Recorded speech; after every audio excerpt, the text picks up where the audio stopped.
వీరందరూ వీరితో కూడా కొందరు స్త్రీలను యేసు తల్లి అయిన మరియయు ఆయన సహోదరులను ఏక మనస్సుతో ఎడతెగక ప్రార్థన చేయుచుండిరి.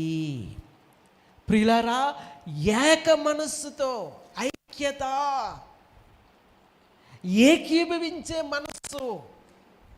ప్రియులారా, నిన్నటి దినాన ఒక సంగతి చెప్పుకున్నాము. ఒక ఇంటిలో నలుగురుంటే 4 రకాల ఆలోచనలు. ఏమండి, 4 వ్యక్తులు 4 రకాలుగా ఆలోచన చేస్తూ ఉంటారు. ఒకరేమో నాకు చికెన్ బిర్యానీ కావాలి అంటారు, ఒకరేమో నాకు మటన్ బిర్యానీ కావాలంటారు, ఒకరేమో నాకు వెజిటేరియన్ కావాలంటారు, మరొకటేమో ఆమ్లెట్ వేసి సరిపోద్ది సర్దుకుపోతాను అంటారు. 4 రకాలు ఒక ఇంట్లో ఉన్నప్పుడు. అలాగా దేవుని సంఘములో